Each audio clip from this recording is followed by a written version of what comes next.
The otherworldly mages could never have imagined that the woman they discarded as useless was actually a logistics powerhouse with abilities bordering on divine. While ordinary adventurers struggle through monster-filled wilderness with empty stomachs and nowhere safe to sleep, she can casually summon a fully equipped luxury camper stocked with endless food, water, and electricity. They assumed a woman abandoned alone in the forest would quickly become monster food. Instead, she turns survival into a relaxing camping trip, and all it takes is one grilled fish to recruit a handsome adventurer as her personal bodyguard. Our story follows Takanashi Rin, a woman in her 20s who loves camping, cooking outdoors, and tabletop role-playing games. On what should have been another peaceful trip, Rin sets up camp beside a lake, lights her stove, and casts a fishing line. Her rod suddenly bends so hard that it nearly snaps. Convinced she has caught the biggest fish of her life, Rin pulls with everything she has. Unfortunately, no fish appears. Instead, a white-haired young man with red horns comes flying out of the water. Rin stares in disbelief at the soaking wet stranger she has somehow caught beside her campsite.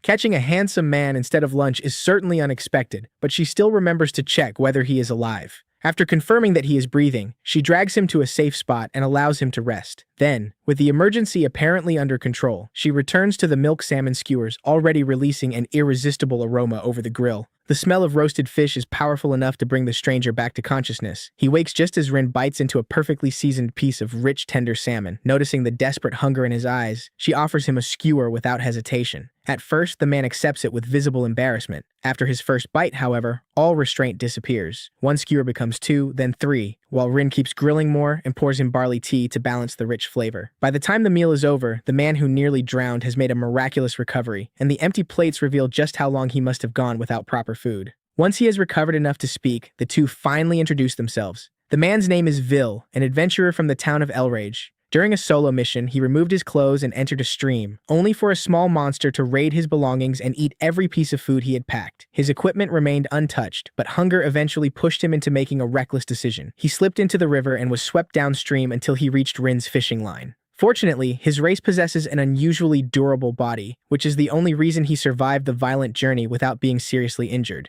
Even though he owes Rin for saving and feeding him, Vil gently warns her not to trust every stranger she finds in the wilderness. A woman traveling alone should not rescue an unfamiliar man and immediately invite him to dinner without taking any precautions. Rin admits that his advice makes sense, but her survival strategy skill never warned her that Vil was dangerous. More importantly, even while exhausted, he noticed that her clothes were wet and showed concern for her condition. That small act of consideration was enough to convince Rin that he was not someone with malicious intentions. To Vil, the magic he casually demonstrates is nothing unusual. Rin, however, reacts with such overwhelming excitement that she practically jumps into the air. Her enthusiasm makes him realize that she has almost no knowledge of magic. Rin sees no reason to hide the truth and openly admits that she came from another world, one where people cannot casually produce supernatural abilities with a wave of the hand. Rin then asks whether Vil has ever heard of a ritual known as the summoning of a saint. She explains that she had been enjoying an ordinary camping trip when the ground suddenly collapsed beneath her. The next thing she knew, she had been dragged into an unfamiliar ceremonial chamber filled with mysterious robed figures. A high school student had also been summoned alongside her. A blonde noble immediately welcomed the younger girl as the saint, praising her as though she were the answer to every problem in the kingdom. Rin, meanwhile, received nothing except suspicious and disappointed looks. After examining Rin's abilities, the mages declared that her skills were completely useless. Without offering an explanation, compensation, or even basic directions, one of them activated another magic circle and threw her out of the chamber. When Rin regained consciousness, she found herself abandoned beside a lake in the middle of an unfamiliar forest. The summoners had dragged 2 innocent people away from their world, kept the one they wanted, and discarded the other like unwanted luggage. Vil is furious on Rin's behalf, but something else confuses him even more. She was taken away from her home, rejected by strangers, and abandoned in a dangerous wilderness. Most people would be terrified or emotionally shattered, yet Rin appears surprisingly calm.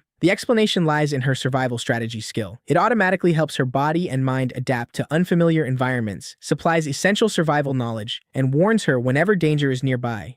It is an incredibly powerful ability, although there is something almost tragic about a skill that makes being abandoned easier to endure.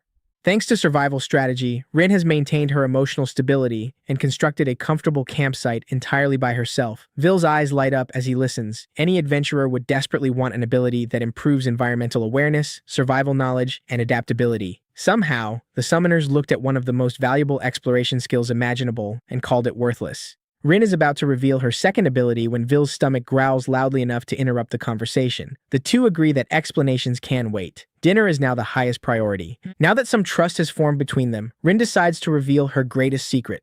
She walks into an open area and quietly establishes Ville's access permission.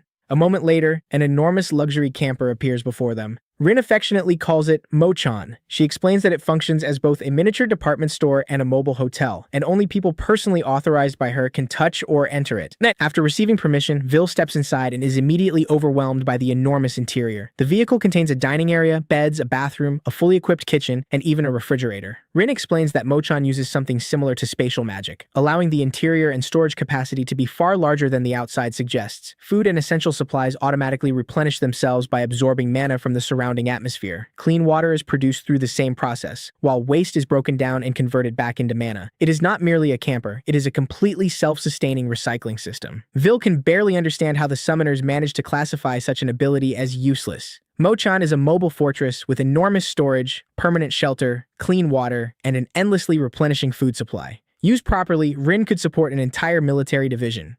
The only limitation is that Mochan can be summoned only outdoors. Since Rin was examined inside a cramped ritual chamber, the mages probably never saw the true form of the ability they dismissed. While Rin prepares dinner, Ville volunteers to patrol the surrounding area. He returns without any bad news and brings her a massive piece of Almirage loin as a gift. Rin recognizes it as meat from a monster resembling a horned rabbit. Ville offers it as a small repayment for the meal that saved his life earlier that day. Rin happily stores the meat and invites him to sit down for dinner. Dinner consists of steaming risotto and thinly sliced fish carpaccio. The soft rice absorbs the rich flavor of milk, while the fresh fish remains sweet and delicate without any unpleasant smell. Olive oil and herbs bring the entire dish together. When Ville lowers his head and eats in silence, Rin worries that the unfamiliar flavors may not suit him. Then he looks up and praises the food with complete sincerity. He admits that he has never eaten anything this delicious while camping in the wilderness. After a respectful pause, he quietly asks for another bowl. Rin modestly insists that she is only someone who enjoys cooking. Even the milk salmon skewers from lunch were, in her opinion, an ordinary outdoor meal. Ville disagrees. Plenty of people can cook simple ingredients, but very few can transform them into food this memorable. Once they have eaten their fill, he asks what Rin intends to do next. She admits that she has no idea how to return home. Still, she has little interest in spending every day consumed by anger. Until she finds a way back, she plans to use her two skills to travel, camp, and experience this new world. Ville immediately points out several problems with that plan. Mochan may solve food and shelter, but living near civilization requires money, employment, identification documents, and knowledge of local laws. Rin currently possesses none of those things. Ville therefore makes her a practical offer. She can join his adventuring party as their cook and logistics specialist. Mochan will handle supplies and transportation, while the party will help her earn money, establish an identity, and safely enter society. According to Ville, adventurers spend their lives marching through bad weather, dangerous terrain, and exhausting battles. A warm, delicious meal can restore morale better than almost anything else. Unfortunately, every member of his party is a disaster in the kitchen. Recruiting Rin would be like receiving an answer to their prayers. More importantly, Ville genuinely wants to repay her kindness. He awkwardly admits that he cannot promise every journey will be safe or comfortable, but he swears that he and his companions will protect her with everything they have. Rin likes what she hears. That night, she curls up beneath the warm blankets inside Mochan and watches two unfamiliar moons hanging beyond the window. In a single day, she has experienced confusion, rejection, loneliness, and unexpected kindness. She was kidnapped from her world and thrown away by people who saw no value in her. Yet she also happened to rescue a kind adventurer who now wants to support her. When she considers everything that has happened, the strange connection between them feels almost like fate. The next morning, Rin enthusiastically accepts the offer and officially becomes the exclusive cook and logistics specialist of Ville's party. The two celebrate with a cheerful high five before preparing to depart for El Rage. Before setting out, Rin gathers more of the wild vegetables she used in the previous night's risotto. Ville panics when he notices a nearly identical poisonous plant growing nearby. Even he cannot reliably distinguish between them, and eating the wrong one could be fatal. Rin calmly assures him that her survival strategy skill has already confirmed which plants are safe. The ability to identify edible ingredients with complete accuracy is further proof that she was practically designed to manage supplies. As they walk, Rin asks about the companions she will soon meet. Ville explains that their party is called the Gluttonous Banquet and consists of 4 members. Ed is an alchemist, while his wife, Arya, controls magical spider silk. The final member is Sinon, an elven priest. The moment Rin hears the word elf, her love of tabletop fantasy comes roaring back. She immediately imagines a graceful and beautiful young woman with an elegant presence. Ville destroys the fantasy by casually informing her that Sinon is a man. A little later, survival strategy detects a cluster of safe, edible berries. Rin eagerly walks toward them and becomes so focused on the discovery that she forgets to examine her surroundings. Vil suddenly shouts a warning. A flock of black phantom birds dives toward them from above. The berries are perfectly safe to eat, but the bush happens to be growing directly beneath a monster nest. Vil reacts instantly, pulling Rin out of the attack and cutting down the birds before they can leave even a scratch on her. Rin repeatedly apologizes for relying too heavily on her skill and forgetting to remain alert. Vil does not blame her. He gently assures her that she no longer has to confront every danger by herself. From now on, he will be there to protect her. Under the circumstances, it is difficult for Rin not to see him surrounded by the radiant light of a fantasy hero. Afterward, Vil explains that defeated monsters sometimes leave useful materials behind, including edible meat.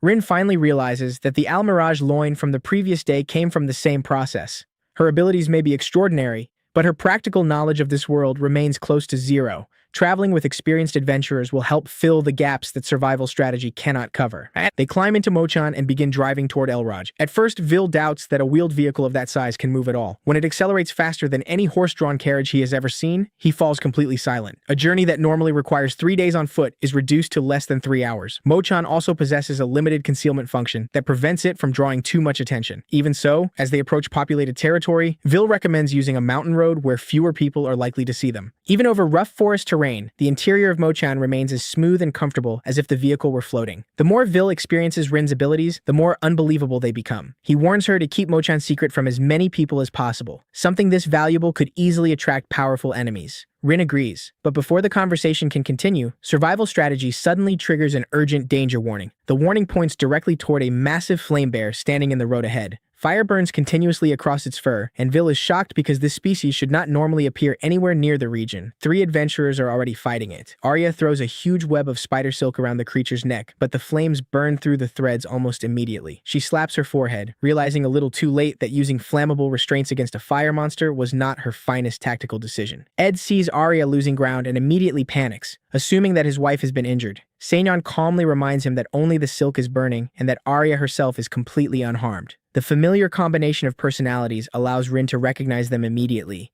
These must be the other 3 members of the gluttonous banquet. The entire party has finally gathered, although their first meeting happens in the middle of a battle against a monster that wandered far outside its normal territory. Vil tells Rin to remain safely inside Mochan. He is confident that his companions will not be defeated by a single flame bear. After giving the warning, he grabs his sword, leaves the vehicle, and joins Ed, Arya, and Seonyeon. Rin has only just accepted her new job, yet she is already receiving a front-row seat to watch her future teammates demonstrate their abilities. The moment Vil emerges from Mochan, Ed, Arya, and Seonyeon casually raise their hands in greeting, as though the enormous burning bear were merely an impatient visitor. Seonyeon remarks that Vil completed the recruitment faster than expected. Ed, meanwhile, complains that his dream of enjoying private adventures alone with his beloved wife has already been destroyed. Vil rubs his face and asks everyone to postpone the conversation until after the monster has been defeated. Inside the vehicle, Rin crouches behind the windshield with her eyes shining. For her, this is the first real battle she has witnessed in another world, and the view feels better than the most expensive action movie experience imaginable. Ed opens the battle with ice magic, producing enormous blocks of frozen material to stop the flame bear's attacks. The creature responds by hurling an entire tree toward him. Arya reacts quickly, catching the trunk with her spider silk before her husband can be crushed. Rather than becoming frightened after nearly being killed, Ed happily declares that being rescued by his wife has only made him love her more. Senan taps him on the forehead and reminds both husband and wife that the bear is still standing directly in front of them. Vil decides to end the fight before the conversation becomes even more embarrassing. He draws his sword and charges directly toward the flame bear. The massive creature barely has time to understand what is happening before a brilliant line flashes across its body. With a single decisive strike, Vil kills the monster and leaves behind a collection of useful materials. From inside Mochan, Rin rests her chin in her hands and stares at him with open admiration. Just when the group begins to relax, Ed notices a tiny scratch on Arya's hand. He immediately panics, calls desperately for Seonyeon, and demands emergency healing while repeatedly insisting that no scar can be allowed to remain on his wife. Arya explains that the mark is an old injury from running through the forest and has nothing to do with the flame bear. Seonyeon calmly remarks that such a minor scratch hardly matters. Ed turns bright red with embarrassment, yet he continues holding Arya's hand as though she has just returned from the edge of death. Once everyone has been confirmed unharmed, Vil asks why the three of them were wandering around an area normally used by inexperienced adventurers. Arya explains that they had planned only a casual trip to collect a few ingredients. Instead, they found a group of beginners being overwhelmed by the flame bear and stepped in to save them. A high-level monster appearing in a beginner area is far from normal. They will need to report the incident to the Adventurers Guild and investigate why it wandered so far from its natural habitat. With the battle over, Vil returns to Mochan and invites Rin outside to meet everyone. The moment she appears, she begins excitedly describing how impressive the fight looked. She praises Ed's ice magic, Arya's spider silk, and Vil's decisive finishing attack with enough enthusiasm to make all three of them feel like legendary heroes. Rin may be a newcomer, but she already understands the value of complimenting her future co-workers. Vil formally introduces Rin as the new logistics specialist and cook that the party has desperately needed. The moment Ed, Arya, and Sinan hear the word cooking, their eyes shine with almost supernatural intensity. Arya immediately steps forward, grabs both of Rin's hands, and asks whether her food is truly as good as Vil claims. When Rin shyly asks what she should cook for her introduction, all three answer at nearly the same time: meat. Realizing that food will be the fastest way to prove herself, Rin decides to prepare the phantom bird meat collected earlier. Survival strategy confirms that it is safe and works especially well with a strongly seasoned sauce. Rin immediately chooses to make sweet and savory teriyaki-style grilled skewers. Rin heads into Mochan to collect her cooking equipment. Unfortunately, the three new companions have not yet received access permission. From their perspective, Rin walks into the middle of an empty field and suddenly disappears without explanation.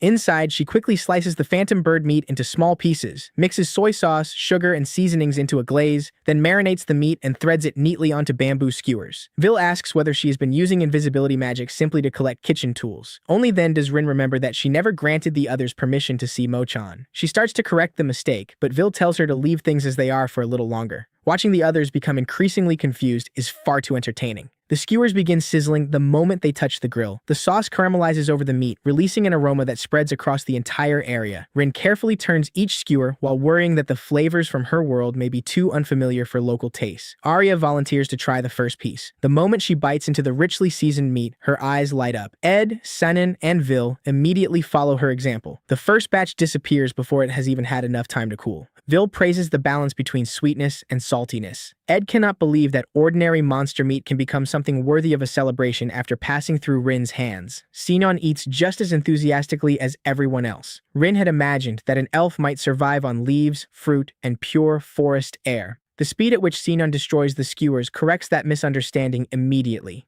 Arya immediately embraces Rin and declares that from now on, every day of her life will be spent waiting for mealtime. Sinan maintains his dignified expression while calmly entrusting the future of his stomach to her. Vil formally hands responsibility for the party's supplies and kitchen to their new recruit. Rin bows and promises to work hard, while politely asking everyone to be patient with her as she adjusts to the job. After everyone has eaten, Rin finally grants Ed, Arya, and Sinan access to Mochan. The previously invisible camper suddenly appears before them, leaving all three completely speechless. When they step inside and discover an interior far larger than the outside, their expressions become a perfect combination of confusion and amazement. The group boards Mochan and continues toward El Raj. The vehicle travels faster than a racing carriage, yet the interior remains perfectly smooth. Ed, Arya, and Sinan press themselves against the windows, watching the landscape rush past while debating how the vehicle could possibly function. They suggest combinations of advanced spatial, movement, protective, and energy magic. The longer they discuss it, the more confused they become.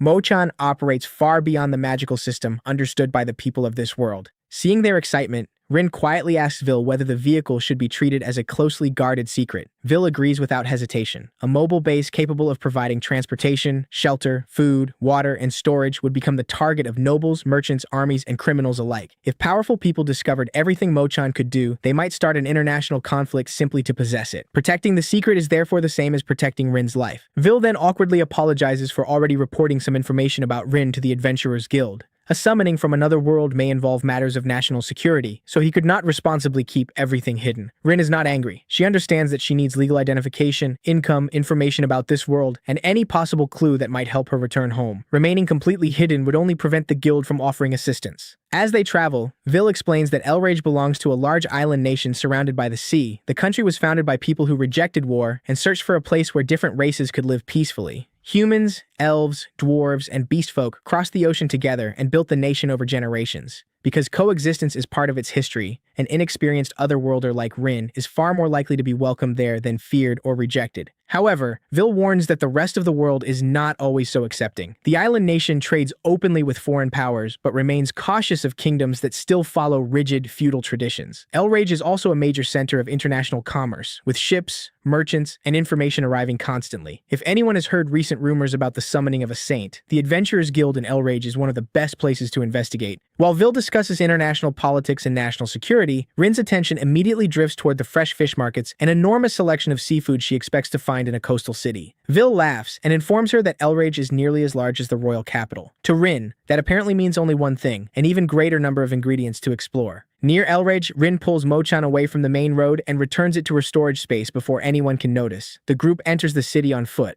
Rin looks everywhere at once, fascinated by the buildings, canals, markets, and many different races moving through the streets. Arya, Ed, and Sinon return to the party headquarters to clean and prepare a welcome celebration. Vil takes Rin directly to the Adventurers Guild so she can complete her employment registration. At the reception counter, Rin comes face to face with an adorable employee whose pointed ears and wagging tail immediately capture her full attention. She becomes so fascinated that she almost forgets why she came. Vil laughs and explains that this is Rin's first time meeting a kobold. The receptionist introduces herself as Sheila and casually mentions that she has worked at the guild for around 20 years. When Vil repeats the number far too loudly, Sheila gives him a terrifying look and reminds him that discussing a woman's age is one of the fastest ways to shorten an adventurer's life. Sheila checks the latest reports and confirms that the beginners attacked by the flame bear returned safely. With the emergency resolved, she gives Rin an application form for the logistics position in the gluttonous banquet. Rin begins writing in Japanese, only to watch the characters transform automatically into the local language.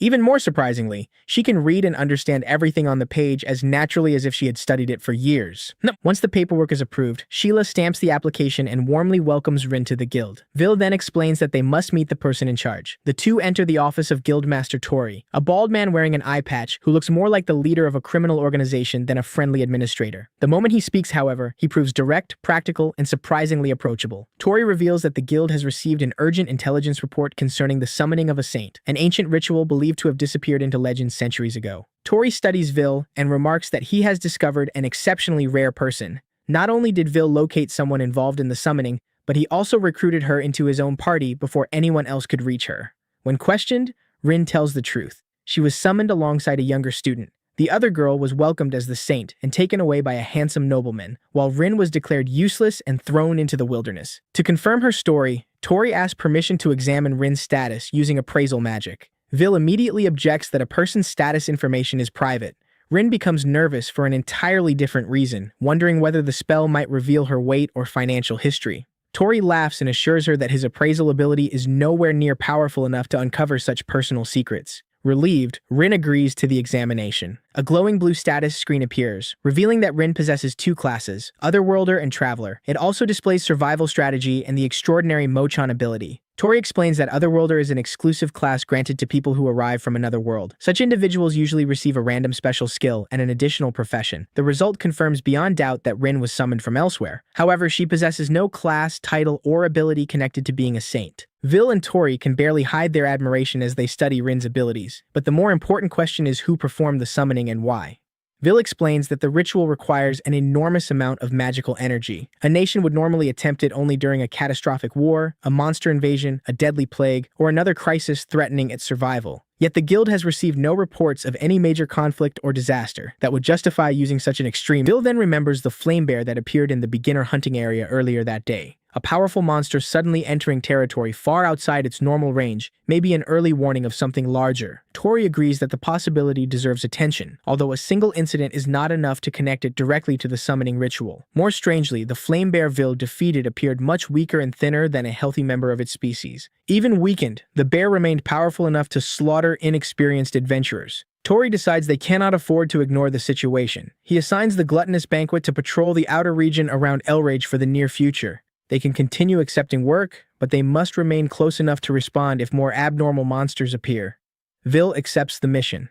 Rin watches with widened eyes, realizing that the party she casually joined is influential enough to receive an important assignment directly from the guildmaster. After leaving the guild, Rin and Vil travel to the headquarters of the gluttonous banquet where Ed, Arya, and Sinon are waiting. The house is surprisingly large. Vil explains that the previous owner died suddenly, which immediately makes Rin nervous about possible ghosts. Sinon calmly reminds her that he is a priest. If a ghost appears, he will simply send it peacefully into the afterlife. What Rin appreciates most is the enormous backyard. It provides more than enough space to summon Mochan without curious neighbors discovering the party's greatest secret. For dinner, Rin uses the Al-Mirage meat Vil collected, Tilla mushrooms brought by Ed, and the phantom bird eggs. She tears the mushrooms into smaller pieces, seasons sliced meat with soy sauce, cooking wine, and sugar, then fries everything together for a mixed rice dish. She beats the eggs with chopped green onions and rolls them into soft layers. Finally, she cuts the Al-Mirage loin into thick pieces, sears them in a hot pan, and finishes them with a glossy sauce made from ginger and soy. Rather than relying entirely on supplies from Mochan, Rin combines premium ingredients from this world with the cooking techniques she knows best. Before long, 3 dishes are ready: mushroom and meat mixed rice, rolled phantom bird eggs with green onions, and thick Al-Mirage steaks covered in fragrant ginger sauce. The aroma spreads through every room of the headquarters. The moment the food reaches the table, the entire party becomes completely silent. Rin begins sweating, convinced that she has somehow ruined the meal. In reality, everyone is simply shocked that the food looks and smells better than they imagined possible. Vil repeatedly apologizes for underestimating their new cook. Rin quickly tells them to stop staring and begin eating. Arya takes the first spoonful of mixed rice, while Ed, Sinon, and Vil immediately reach for the dishes they have been watching most closely. Arya praises the deep flavor of the Tilla mushrooms and how perfectly they complement the seasoned meat.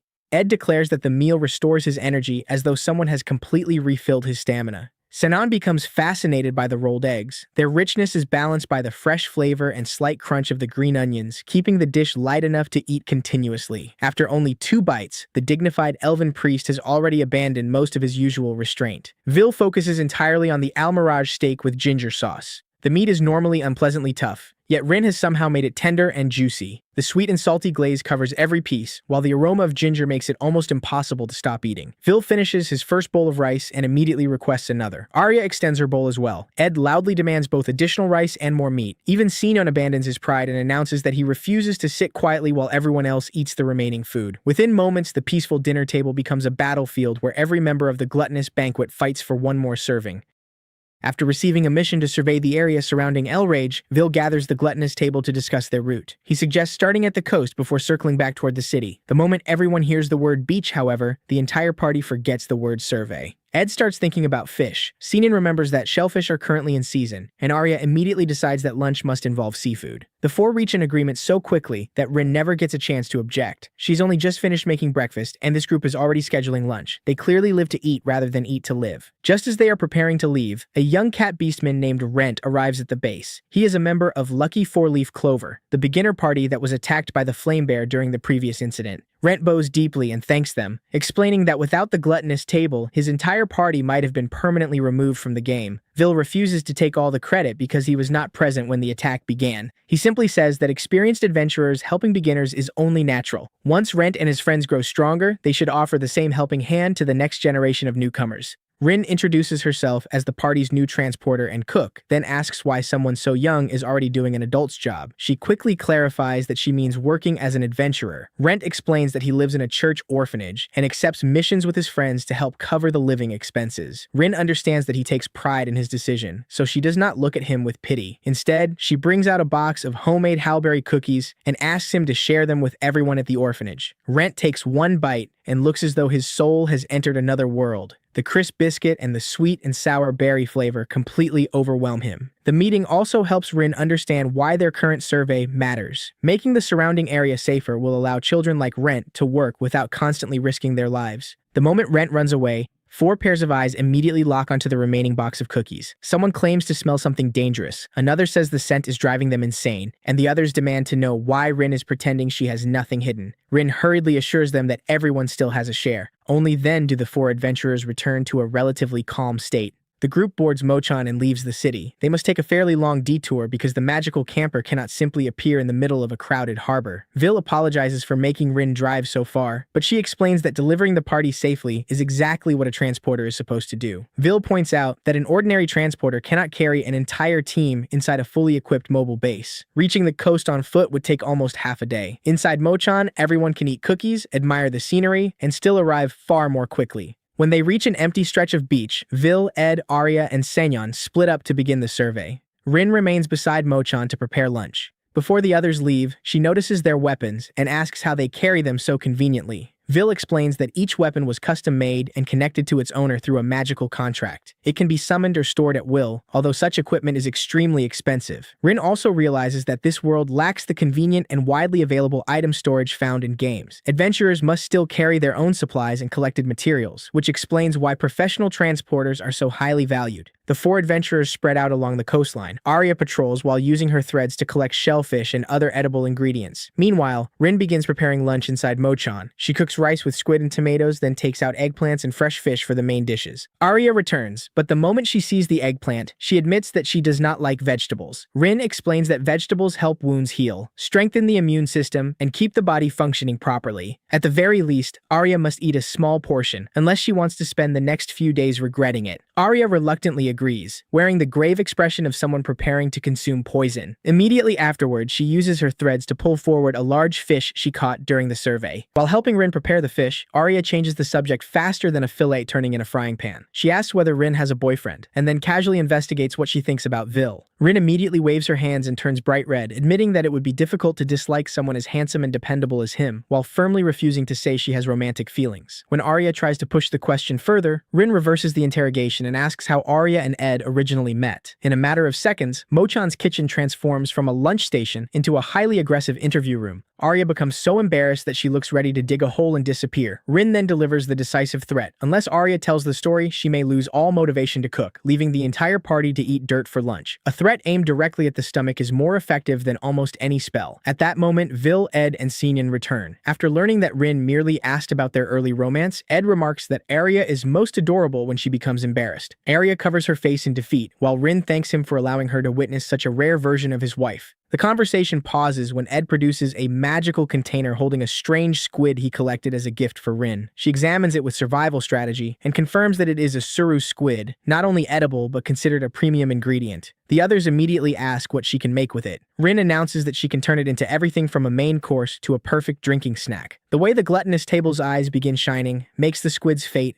very clear. That meal can wait, however, because lunch is already prepared. The menu consists of pan-seared fish, tomato rice, and eggplant covered with cheese and tomato sauce. Vil hesitates when he sees the amount of vegetables, while Arya holds her fork as though expecting betrayal. One bite changes everything. The rich cheese and lightly acidic tomato sauce turn the eggplant into something completely different. Ed is shocked to see his vegetable-avoiding wife voluntarily take another serving. Senyon cannot understand how ordinary produce becomes so delicious once Rin touches it, while Vil is completely conquered by the tomato rice. Rin decides that she will create more vegetable dishes so the party can maintain a balanced diet. Meat and fish will remain untouched because reducing either portion would be equivalent to declaring war.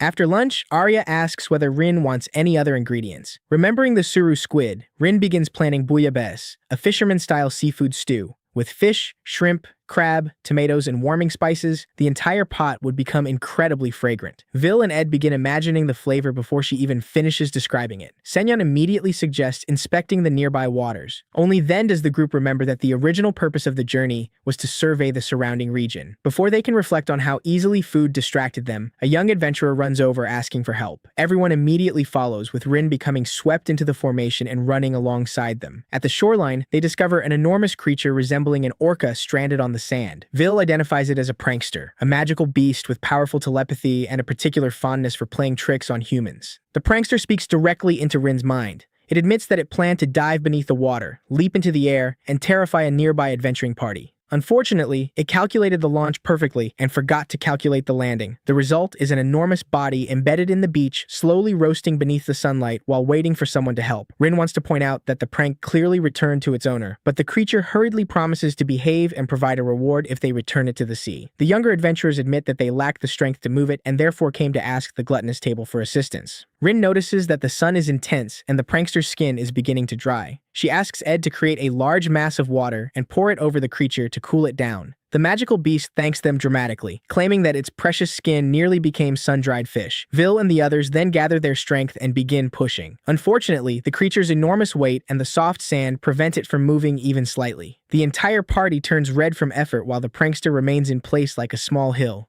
Brute force clearly cannot overcome the bank of sand separating it from the ocean. Ed and Vil continue pushing, with Ed using every bit of strength available because Arya is watching. The real obstacle, however, is the elevated strip of sand between the prankster and the water. Rin suggests creating a body of water large enough to float the creature. Ed admits that producing something of that size is beyond his ability. Rin immediately changes the plan. They can dig a channel from the sea to the stranded creature. Earth magic can form the path, while water magic creates the current needed to carry it back. Ed begins using both earth and water magic to construct the channel. Before the plan can take effect, the sea ahead suddenly begins churning. Several gigantic purple tentacles rise from the surface and interrupt the rescue. Seonyeon immediately activates her support magic as an enormous octopus-like creature emerges among the waves. The giant octopus reaches its tentacles toward the prankster. Even with death approaching directly in front of it, the stranded creature remains convinced that the attacker is interested in its beautiful and youthful skin. Apparently, self-admiration continues functioning even when basic survival instincts have gone offline.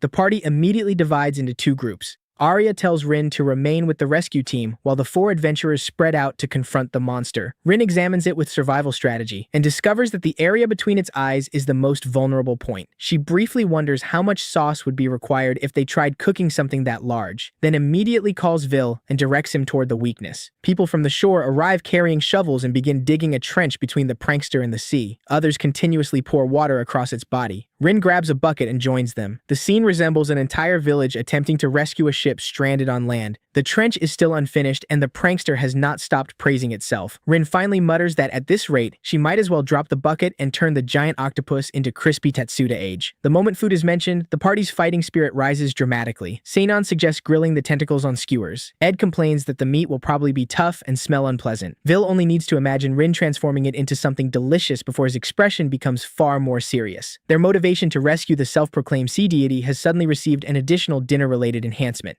Ed attacks from a distance while Seonyeon supports him. Arya deploys SD Guard, using countless threads to bind the octopus's body and tentacles, creating an opening for Vil to approach. On the other side, the villagers continue extending the trench and driving water through it. Watching everyone struggle for its sake, the prankster concludes that this must be proof that the entire world loves it. Rin, meanwhile, continues evaluating which parts of the octopus would be best for frying. The moment the trench connects with the ocean, everyone pushes together and sends the prankster sliding through the flowing water. The octopus continues struggling against Arya's threads. Vil waits until the space between its eyes becomes exposed, then charges forward and drives his sword into the exact location Rin identified. The attack strikes its weakness, causing the magical beast to dissolve into particles of light. At nearly the same moment, the prankster reaches deep water. The rescue operation and the battle are completed together. The prankster returns to thank everyone and drops a large collection of fish, shrimp, crab, and other fresh seafood as payment. Before leaving, it recognizes that Rin came from another world and says that speaking with her was highly entertaining. Rin does not have time to ask how it knows because the self-proclaimed goddess of the sea immediately dives out of sight. A small unidentified red object briefly appears in her hand, adding a new mystery to the excitement of receiving so many ingredients. Arya hugs an enormous shrimp with shining eyes. Seonyeon declares the seafood to be a blessing from the goddess of the sea. Ed is already imagining a table overflowing with food, while Vil returns carrying a gigantic severed tentacle as an additional gift for Rin. Their collection is far greater than anyone expected. With the entire party watching, Rin immediately announces the evening menu. She sets up a cooking area directly on the beach. Seafood covers the grill, while a large pot of bouillabaisse filled with crab, shrimp, fish, tomatoes, and vegetables simmers nearby. The suru squid Ed brought back is sautéed with butter and potatoes. The aroma spreads through the sea breeze, causing every stomach nearby to begin protesting. Ed and Vil choose beer, Seonyeon pours red wine, and Arya raises a glass of sparkling wine.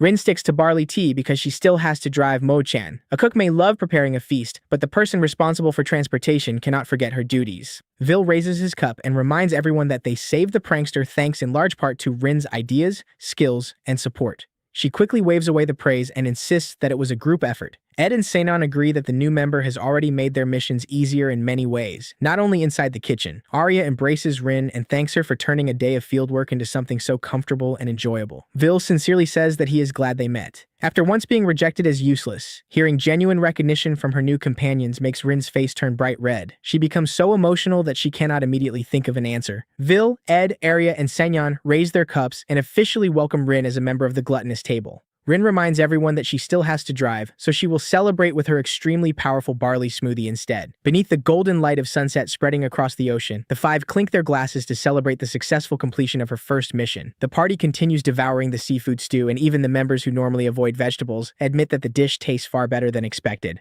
However, as darkness settles over a nearby forest, a pair of red eyes silently opens inside a stone cave covered in tangled purple threads. Sharp teeth slowly appear beneath them. No one knows what kind of creature has awakened or whether it is connected to the strange activity surrounding Elrage. While the gluttonous table continues enjoying its feast beside the sea, a new threat quietly begins to stir.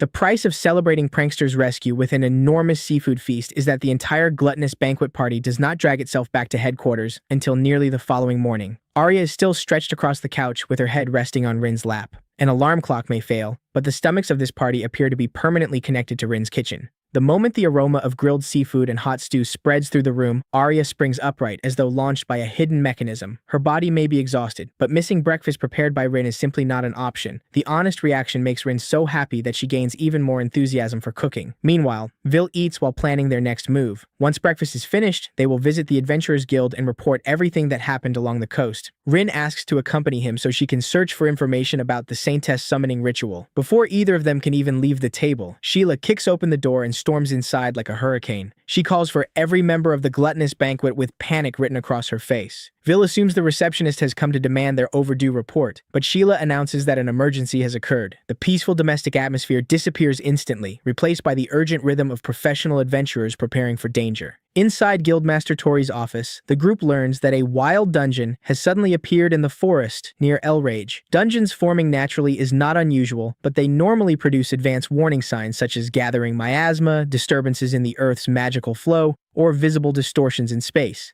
This location was completely normal until the previous day, without even the slightest abnormality in its mana. Then an enormous entrance simply appeared overnight. The situation is so unreasonable that even the guild's most experienced employees have no explanation. Tori fears that monsters from inside may pour toward Elrage before the city has time to prepare. To prevent panic, the guild has suppressed the information and concealed the dungeon entrance with illusion magic. The mission of exploring the interior, determining its structure, and evaluating the danger level is therefore assigned entirely to the gluttonous banquet. Vil does not immediately decide what caused it. However, the instincts of a veteran adventurer tell him that the lost flame bear, the prankster incident at the coast, and now a dungeon appearing almost beside the city are beginning to form a much more disturbing picture. He accepts the assignment, but emphasizes that their objective is not to rush inside and eliminate everything. They must gather information and search for clues. Because no one knows how long the expedition will last, Vil asks Rin to prepare additional supplies. Sheila immediately volunteers to take her shopping and drags her through several secret stores ordinary customers would never discover. Tori shouts after Sheila that her guild work is still unfinished, but the receptionist moves so quickly that no one can stop her. Thanks to the unexpected shopping tour, Rin soon fills Mochan's spatial storage with enough food and essential supplies for the expedition.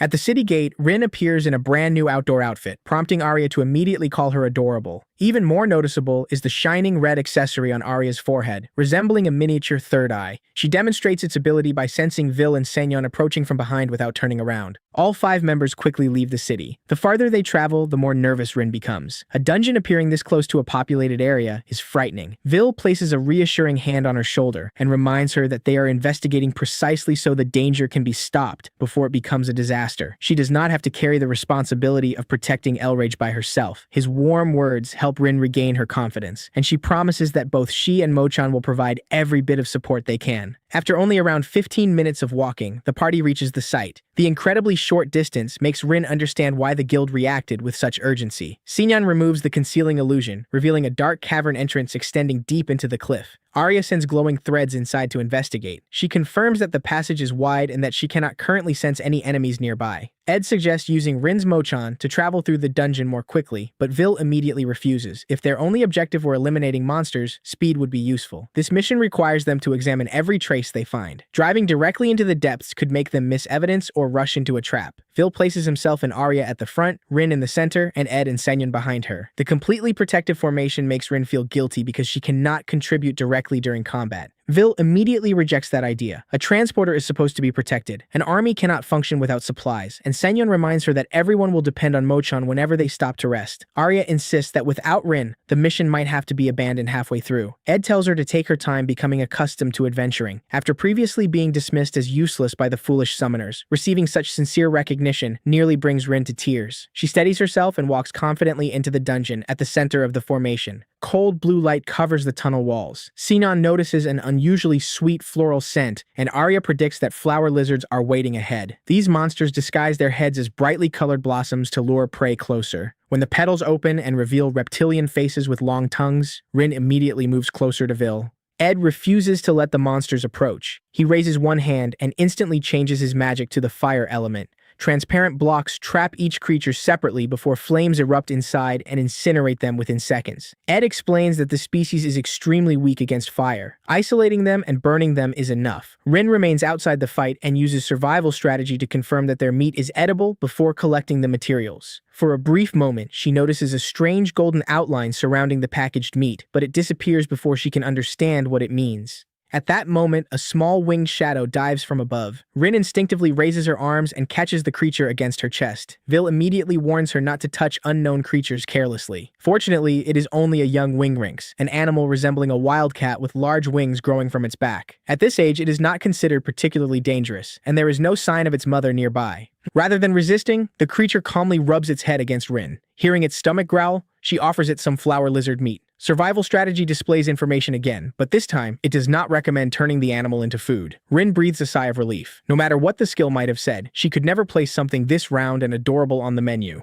The wingrynx's fur reminds Rin of the black cat she once raised in her original world. Without thinking much about it, she gives the creature the name Gomamiso. The instant the name leaves her mouth, the small animal answers directly inside her mind and introduces itself as Gomamiso. Rin panics and tells everyone that the cat just spoke to her. The other members, however, hear nothing except an enthusiastic series of meows. After examining the creature, Sinon concludes that Gomamiso has become a named spirit beast. The fact that only Rin can understand its voice means a bond has already formed between them. Vil is even more surprised because taming an ordinary wingrynx is normally extremely difficult. Rin has no beast tamer profession, performed no ritual, and did not overpower the creature in battle. She simply fed it and casually gave it a name, completing something that normally requires enormous effort. Rin herself has no idea why it happened so easily, almost as though the entire process were a small miracle. Rin feels guilty about creating another complication in the middle of a mission, but no one in the party is willing to abandon a young animal. Arya has already been completely defeated by Gomamiso's adorable appearance. Ed explains that wingrynxes raised from childhood usually become extremely attached to their owners. Vil promises to register Rin as a beast tamer when they return. For the moment, Gomamiso is officially accepted as the newest member of the group. The party continues deeper until they reach a cavern with an extremely high ceiling. Gomamiso rests comfortably in Rin's arms but refuses to stop talking. It proudly claims that with a single jump, it could touch the ceiling. Rin does not want to crush the little creature's confidence, so she gently replies that having dreams is a wonderful thing. Immediately afterwards, survival strategy displays a red warning across the ground. Rin quickly stops everyone before anyone can step into the dangerous area. Arya moves forward and confirms that it is a magical trap. She surrounds the area with glowing blue lines and disables the purple spell circle hidden beneath the floor. Rin explains that survival strategy warned her of the danger in advance. The ability once dismissed as useless has now directly saved the entire party from a potentially fatal trap.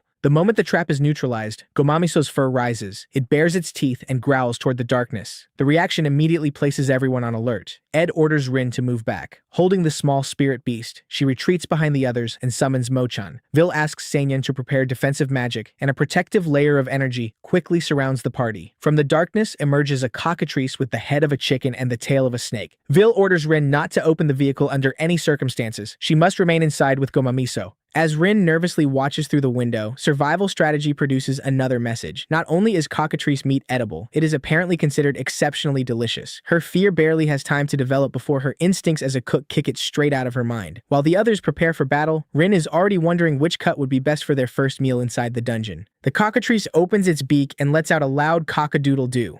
A thick wave of purple poisonous breath immediately surges toward the party. Fortunately, their defenses are already in place. The poison cannot break through, and no one shows any signs of being affected. Arya instantly releases her threads and tears the cockatrice apart with a single precise horizontal. It is destroyed before it can attack again and dissolves into particles of light. Watching through Mo-chan's window, Rin feels as though she has just witnessed the ingredients being prepared right in front of her. Gomamiso stares at the empty space and asks where the enemy went. It then proudly declares that the frightening tail never scared it at all. The moment Rin reminds it that the tail looked exactly like a snake, the little spirit beast immediately curls into a ball. Apparently, Gomamiso is already the undefeated champion of pretending to be brave. Rin laughs, pulls her new companion closer, and buries her face in its fur until it has no opportunity to preserve its dignity. Vil returns and finally relaxes after confirming that both of them are safe. He then places the rare cockatrice meat on the table. The meat is pink, soft, and completely different from the monster's grotesque appearance. Rin decides to prepare cockatrice nanban, an otherworldly version of chicken nanban. Vil stays behind to help, but accidentally destroys most of the boiled eggs while peeling them. He apologizes repeatedly. Rin simply laughs and thanks him because the eggs need to be crushed for the sauce anyway. Gomamiso sleeps peacefully on a seat while Rin crushes the eggs and combines them with onion, pickled cucumber, and mayonnaise to create tartar sauce. Vil tastes a spoonful and immediately freezes. In his imagination, Rin transforms into a culinary demon who rules over all taste, while he can do nothing except kneel before the overwhelming authority of a single spoonful of sauce. Just as the food is nearly complete, Ed, Arya, and Senyon return to Mo-chan after investigating the surrounding area. They discovered no additional emergencies, but every monster on this floor seems weaker than normal. Vil confirms that the cockatrice was also weakened, just like the flame bear that appeared in the wrong region. The similarity does not reassure the party. It makes the mystery even more suspicious. However, they still lack enough evidence to confirm either the cause or the connection between the incidents. Arya also reports discovering a staircase leading to the next floor. Rin notices that although no one is injured, everyone is exhausted from remaining alert in a place whose rules they do not understand. She immediately stops the discussion, thinking while hungry will only make everyone focus on increasingly negative theories. Before continuing deeper, they must eat, recover their energy, and restore their morale. The cockatrice meat is fried until its coating becomes golden and crisp, covered in a rich, sweet and sour sauce, and generously topped with creamy tartar sauce as soft as clouds. Rin serves it with fresh vegetables and steaming rice. The entire table falls silent after the first bite. Senyon cannot believe that meat from a poisonous monster can be this tender and juicy. Ed continues eating while calling the dish dangerously powerful. Arya complains that Rin keeps creating flavors that make it impossible for them to return to their former lives. The entire party begins calling her a demon. Although this time the title is clearly intended as praise. Rin immediately insists that she is only a cook and that the nickname Food Demon is merely a joke about her ability to conquer everyone's stomachs. Vil observes that the richness of the tartar sauce is balanced by the sweet and sour glaze and the vegetables, preventing the dish from becoming too heavy. Even Arya, who normally avoids vegetables, is pulled in by the combination. Gomamiso receives its own plate containing soft meat and vegetables. At first, it focuses entirely on the meat. When Rin reminds it that it promised to try the vegetables, Gomamiso obediently takes one bite and immediately declares them delicious.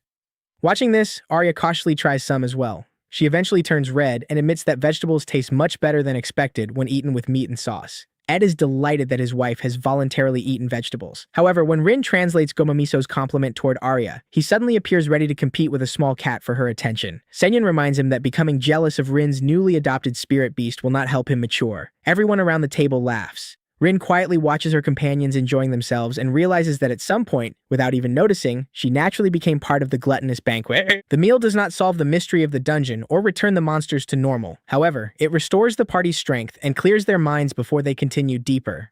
Before the cockatrice feast has even been fully digested, the gluttonous banquet resumes its investigation of the abnormal dungeon near Elraj. While Ed and Arya eliminate the surrounding monsters, Rin remains inside Mo-chan with Vil, Senyon, and Gomamiso to organize their loot. Every piece of monster meat appears already cleaned and divided into perfect portions, with a beautiful balance of lean meat and fat resembling premium Wagyu beef. Gomamiso stares intensely at the pile and asks whether all of it belongs to her. Rin has to hold the little creature back and remind her that the food is for the entire party. If she wants to eat, she must wait until Rin finishes cooking it. Rin is delighted that the dungeon processes the loot automatically. She knows how to choose ingredients and prepare meals, but she has no experience dismantling an entire animal. Senyon explains that he can butcher prey because elves still learn hunting as a basic survival skill. Unfortunately, his cooking ability has barely progressed beyond placing meat over a fire. Vil reveals that Senyon knows how to obtain meat, but has no idea how to prepare it properly. Before Rin joined them, the party regularly produced meat that was completely burned on the outside while somehow remaining raw in the middle.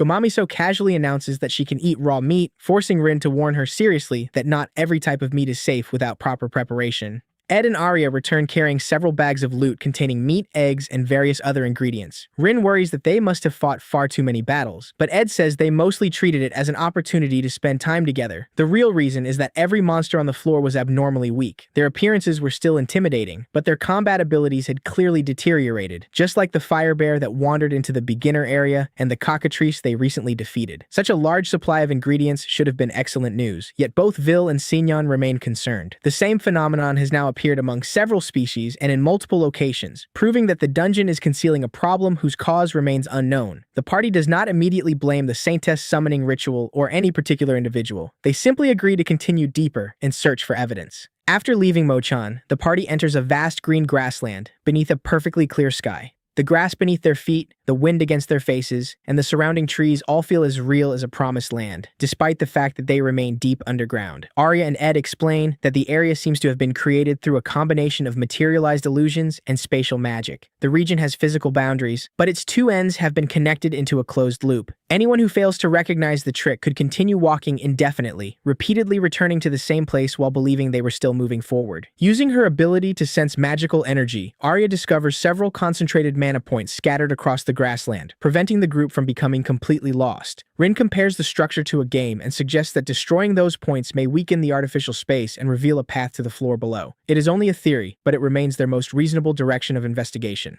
Vil tells Rin to keep Mochan ready. At the first sign of danger, she must take Gomamiso inside immediately. Unfortunately, the danger arrives before they can prepare any further. The space around one of the mana points suddenly seals itself off, and two red and white humanoid mechanical creatures appear as though the dungeon's defensive system has just activated. Vil immediately shouts a warning. Rin summons Mochan, grabs Gomamiso, and rushes inside before the first attack reaches them. The red unit fires an energy beam that causes a massive explosion beside the vehicle. The shockwave leaves Rin pale with fear, but fortunately, both she and Gomamiso remain safe within Mochan. Outside, Vil closes the distance with one target while Ed and Arya deploy their weapons. After observing the creatures, Senyon notices that their joints appear weaker than the rest of their bodies. He divides the targets between the party members. Vil will handle the white unit, while Arya restrains the red one with her thread so Ed can finish it with lightning magic. Sinan activates his supporting spells and calmly declares that anyone who dares interrupt the gluttonous banquet's meal must face punishment. Vil swings a great sword normally requiring two hands with only one arm and strikes the mechanical creature's weak point. Arya wraps the other target completely inside a cocoon of thread. With the machine unable to move, Ed sends electricity surging through its body. Their support, restraint, and finishing attacks flow together without interruption. Both defensive units are destroyed within moments. Seinon continues smiling calmly amid the blue electricity, making Rin wonder whether the normally gentle cleric can sometimes appear even more frightening than their enemies. Once the area is secure, Vil and Seinon immediately check on Rin. She confirms that she is unharmed and was only frightened by the sudden attack. Senyon offers his hand and helps her step out of Mochan. Arya rushes forward and embraces Rin with such force that both of them fall onto the ground. She holds on so tightly that Ed has to remind his wife to release her. Vil seriously apologizes for failing to investigate the area carefully enough and placing Rin in danger. Rin does not blame him. Instead, she thanks the party for constantly protecting someone with so little practical combat experience. To lighten the heavy atmosphere, Rin takes the wild ox meat into the kitchen and prepares T-bone steaks along with several slices of freshly grilled beef. The surface is beautifully seared and fragrant, while the inside remains tender and filled with juice. Vil had assumed that grilling tenderloin would make it dry, but even he has to admit that Rin's technique exceeds his expectations. Ed, Arya, and Senyon quickly forget the tension from the battle. Gomamiso receives a small plate of her own and becomes so focused after tasting the sweet fat that she almost forgets to blink. Arya previously insisted that everyone should remain silent while enjoying delicious food, yet she ends up with sauce on her cheek. Ed gently wipes it away, causing her to blush. That small moment is enough to show Rin that the meal has returned everyone to their familiar rhythm. Arya explains that people should not talk while eating something delicious because they need to concentrate fully on the flavor. There is also the practical danger that if someone becomes distracted, the person sitting beside them may steal their food. Despite making that rule herself, Arya is the first to break it. She embraces Rin and says that she loves both her and everything she cooks. Rin replies that she is the luckiest person among them. She was summoned into another world and abandoned in a forest like an unwanted object. But now she has companions who genuinely worry about her, Mochan as a place to return to, and Gomamiso constantly beside her. Vil, Ed, and Senyon all smile at those words. No one regards Rin as temporary transportation any longer. She has become the person who ensures that everyone can eat, rest, and continue moving forward after each dangerous encounter. After resting, Vil destroys the manosphere, protected by the mechanical creatures. Distorted patches immediately appear across the sky and grass, proving that the concentrated mana points are sustaining the illusion. Vil explains that only one final point remains on the entire floor. Arya determines its direction and estimates that they will need approximately 1 hour to reach it, assuming they do not continue being redirected. The floor also contains sophisticated forced teleportation traps capable of moving victims to another location so subtly that they may not notice immediately. Ed points out that none of the monsters encountered so far has been particularly powerful, but Vil still orders everyone to continue searching for enemies and monitoring magical energy while moving. The strength of the monsters represents only one part of the danger. The distorted space and concealed mechanisms make the dungeon far more difficult to evaluate. Rin briefly feels guilty about constantly being protected by the experienced fighters around her. Rather than forcing herself into combat, however, she remembers that her responsibility is to collect ingredients, maintain their mobile base, and transform the party's loot into food that allows everyone to continue. 2 goblin warriors and a goblin mage appear before the final mana point. Rin takes Gomamiso and retreats into Mochan. The 2 warriors raise their shields to protect the mage behind them. Vil breaks through the formation with powerful frontal strikes, while Ed uses magic to knock one defender out of position. Arya launches her threads and restrains the goblin mage before it can complete its spell, while Sinan maintains his support magic. Within moments, the entire defensive group is defeated without anyone receiving an injury. Vil approaches the final sphere and destroys it with his sword. The entire grassland and blue sky immediately dissolve as though an artificial backdrop has been pulled away. The party and Mochan find themselves standing inside an enormous but nearly empty cavern. Only now can they confirm that the meadow was a materialized illusion, covering the true appearance of the second floor. Destroying the concentrated mana points has freed them from the spatial loop. At the far end of the cavern, a stone staircase descends farther into darkness. Ed asks whether the dungeon might still qualify as a low-danger area since none of its monsters has displayed strength matching its appearance. No one is willing to agree yet. Gomamiso is the first to notice a cold current rising from the staircase. Vil orders everyone to move slowly and maintain their formation. The moment they pass through the dark stairway, the group is surrounded by white snow. An enormous frozen field stretches toward the horizon. The trees are bare, freezing wind continuously crosses the landscape, and the snowfall is thick enough to reduce visibility. After moving from a stone cavern to a green meadow and then into a frozen wilderness, Rin no longer dares to predict the dungeon's structure using ordinary logic. Gomamiso's thick fur keeps her warm, but Arya is affected more severely than anyone else. After walking only a short distance, Arya's face becomes pale. Her body begins trembling, and she collapses into the snow. The party immediately suspends the investigation and carries her into Mochan. Ed anxiously checks on his wife while Rin calmly wraps her in blankets and moves her to the warmest section of the vehicle. Rin holds Arya's freezing hands and massages each finger to restore circulation. Arya says that Rin's hands feel so warm that simply holding them makes her feel safe. Outside the window, snow continues covering the landscape. Ed explains that his wife has always suffered from cold hands and feet, but she has never weakened this quickly. Rin suspects that the physiology of the spiderfolk may make Arya especially vulnerable to low temperatures. The snowfall shows no sign of stopping. Blankets and massage alone will not be enough to keep Arya active for long. Rin asks everyone to give her some time. Upon entering the frozen floor, she managed to gather several black mugwort plants. Their leaves are covered in fine fibers that can be processed into moxa wool. In Rin's original world, it was used in moxibustion to warm the body. Sinan knows many medicinal plants used by the elves, but even he has never encountered this particular method. The refining process is far more difficult than Rin's explanation makes it sound, and she cannot complete it quickly alone. The entire party therefore contributes. Ed uses alchemy to break the leaves into smaller pieces. Vil helps pass the material through the filtering tools, and Sinan uses magic to remove residue and impurities, while Rin directs every stage. After considerable effort, the large pile of leaves produces only a fist-sized amount of moxa wool. The yield is extremely low, but it is still enough to create a warming pouch. Rin mixes the refined mugwort with coarse salt and orange peel, seals everything inside a cloth bag, and warms it inside Mochan's microwave. She then adds another thick layer of fabric to prevent the heat from burning Arya. The pouch is placed against the areas that need warmth most. Gentle heat and a soothing fragrance soon spread through the vehicle. The tension gradually leaves Arya's face, and she confirms that the pouch feels both warm and comfortable. The moment Ed sees his wife recovering, he rushes forward and embraces her so tightly that Arya has to tell him to calm down. Before continuing, Rin prepares hot caramel milk for the entire party. The warmth of the drink helps everyone resist the cold from within. Arya recovers enough to stand and return to the formation. The obstacle that forced the party to stop was overcome not through swordsmanship or destructive magic, but through Rin's knowledge combined with Ed's alchemy, Sinan's elven magic, and Mochan's equipment. Once again, the skill once dismissed as useless allows the entire party to continue its mission. Rin does not need to carry a sword to prove her value. Her ability to observe, gather resources, and turn ordinary knowledge into practical solutions fills a role that combat strength can never replace. Outside, the snow has grown deeper, and the landscape has become almost completely white. Vil orders everyone to remain close so no one becomes separated from the formation. A gigantic white boar suddenly charges through the snow. Unfortunately for the creature, it is defeated so quickly that it barely has time to appear before leaving a bundle of loot behind on the ground. The party stops and looks ahead. Through the blizzard, an enormous stone structure gradually becomes visible. Tall columns covered in ice surround a wide staircase leading toward a pitch-black entrance. Parts of the building have collapsed, but its scale still makes everyone standing beneath it feel insignificant. Vil can only guess that it resembles a temple. No one knows what the structure truly is, but the oppressive atmosphere surrounding it makes both Rin and Arya deeply uncomfortable. Vil does not immediately climb the stairs. He studies every step and examines the entrance before ordering everyone to remain alert. Sinyon and Ed prepare to provide support, while Arya monitors the magical energy around the structure. Rin holds Gomamiso in the center of the formation. Even the normally energetic spirit beast becomes completely silent and stares into the darkness beyond the doorway. What began as an investigation of strangely weakened monsters has led the gluttonous banquet to the most suspicious location in the dungeon. Before anyone can cross the entrance, the mystery hidden behind the frozen pillars becomes the next threat waiting for them.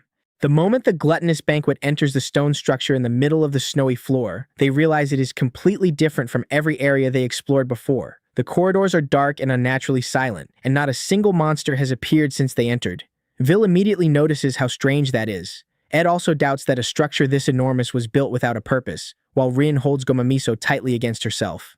Walking through a freezing, deserted place like this is beginning to get on her nerves. Noticing Rin's tension, Arya hugs her from behind to calm her down. Rin then glances toward Ed and sees the jealousy written all over the husband's face, immediately deciding that he may actually be more frightening than the dark corridor. Gomamiso also jumps in and declares that protecting its master is its responsibility. And just like that, Rin's fear is redirected toward an entirely different problem. Senon studies the rows of columns, each slightly wider around the middle, and suggests that the building may be an ancient Herodos temple. As an elf with a long lifespan, he is fairly familiar with architecture and legends from distant eras. At the end of the corridor stands a massive door. Arya examines it carefully before concluding that there does not appear to be a trap. Only after establishing that much does the group join Vil in opening the door and entering. Beyond it lies an enormous hall flooded with white light. At the center stands a leafless white tree above a marble basin, while animal reliefs cover the surrounding walls. There is no obvious path leading downward. Rin's instincts immediately tell her that they have walked into some kind of puzzle room. Senyon discovers ancient writing carved into the basin, while Gomamiso climbs the tree and causes Rin to notice an indentation in one of its branches. Another identical indentation sits on the opposite side. Senyon translates the inscription and explains that it is taken from an ancient epic about two lovers promising to remain together even in their next lives. A memory from Rin's high school years suddenly resurfaces. She remembers Bai Juyi's song of everlasting sorrow, with its imagery of paired winged birds in the heavens and intertwined branches upon the earth. Looking again at the white tree with its two trunks wrapped around each other, Rin immediately suspects that the poem is actually the clue to the mechanism. The group searches the hall again. Rin finds a relief depicting a bird with only one wing, while Vil discovers its matching counterpart on the opposite side. Sinyon helps Rin reach the higher position, and since Arya already confirmed that there were no obvious traps, Rin decides to press the carving. A bird-shaped piece immediately pops free. Vil places one of the matching bird pieces into the indentation on the opposite side, while Rin inserts the other. The moment both pieces fit into place, the tree and marble basin begin trembling. The mechanism activates and water starts pouring into the chamber from multiple directions. Unfortunately, what emerges after solving the puzzle is a gigantic eel gliding across the water. Survival strategy immediately identifies it as a storm eel and helpfully adds that its meat is exceptionally delicious. Even while facing a dungeon monster, Rin's skill apparently refuses to stop evaluating potential dinner ingredients. Senyon explains that legends claim storm eels can influence the sky itself, summoning wind and lightning. Even Vil is surprised that such a creature genuinely exists. The real problem is that the monster constantly hides beneath the water. It moves far too quickly for the party to lock onto its position. Rin suggests using ice magic to restrict its movements, recalling that back in her world, eels were sometimes chilled before preparation to make them less active. First, however, they still need to force the creature to surface at a predictable location. At exactly the right moment, survival strategy reveals another useful detail. The storm eel has an exceptionally sensitive sense of smell. Rin immediately comes up with bait. She hands Gomamiso to Arya and runs back to Mochan to retrieve a jar of salted squid she had been saving for herself. The instant the squid is thrown into the water, the storm eel rushes toward the scent. Ed waits for that exact moment before casting ice magic. The area around the monster freezes solid, finally forcing the slippery eel into the open and giving Vil the chance to close in with his great sword. The storm eel still refuses to go down quietly and manages to cling tightly to Vil. Rin panics and tries to rush forward to help him, forcing Arya to hold her back. Saintess also reminds her that someone without combat training jumping into the middle of the fight would only make things more dangerous. The party trusts Vil to handle himself, and sure enough, he escapes without injury before the storm eel is finally defeated. Only after seeing Vil safe does Rin finally breathe again. The two immediately start scolding each other for making the other worry. Their reward is a perfectly processed portion of storm eel meat. The moment Rin sees it, her excitement returns completely. They have not even finished exploring the dungeon, yet her meal plan is already several steps ahead. The group eventually discovers a path leading farther downward. Below them lies an enormous space resembling an arena. Strangely, Vil cannot sense any living creature inside. Arya's investigation also produces no reaction, and even Rin's survival strategy gives no warning. While everyone is still examining the area, Gomamiso suddenly leaves Rin's side and slowly walks toward the center. A red sphere appears upon a stone pedestal. The moment Gomamiso sees it, something forgotten seems to return to its memory. The party quickly recognizes the object as the dungeon core, the foundation that sustains the entire dungeon. If the core disappears, the dungeon itself cannot continue existing. Gomamiso then changes its story with astonishing speed and casually announces that this place was originally its home, and that its former duty was to protect the core. Purple magical energy erupts around the tiny creature. The little ball of fluff Rin once picked up because it was starving transforms into an enormous adult wingrinx. Only now do all the scattered clues finally connect into a twist no one was prepared for.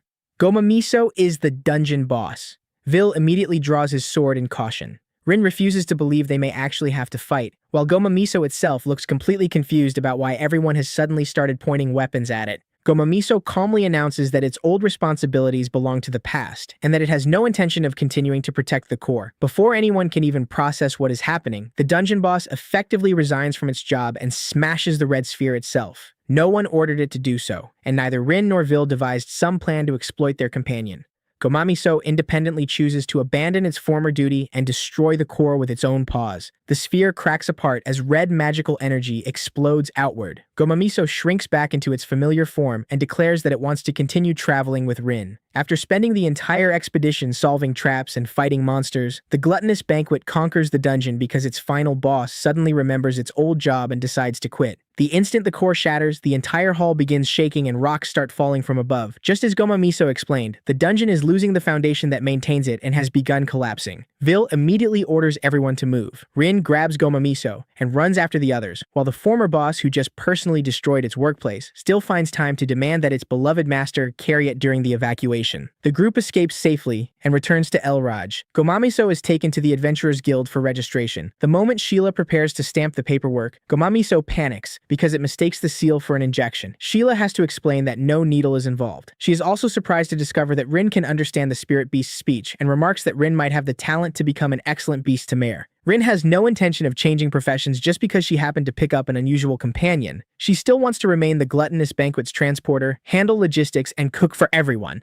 The kitchen is still the position where she feels she belongs. Inside the guildmaster's office, Tori listens to the report as though the remaining hair on his head may not survive the experience. Rin somehow befriended the dungeon boss. The boss then destroyed its own core, and afterward it asked to continue traveling with her. There is no precedent for any of this. Rin herself wonders why Gomamiso became so attached after only a few meals. Gomamiso answers that Rin smells nice and gives off a comforting feeling. The problem is that Tori hears nothing except meowing. Vil hears meowing too. Rin alone understands that Gomamiso is actually speaking. Vil remembers that inside the core chamber, everyone was somehow able to understand Gomamiso. He theorizes that the dungeon core's presence may have been responsible, although he makes it clear that this is only a theory.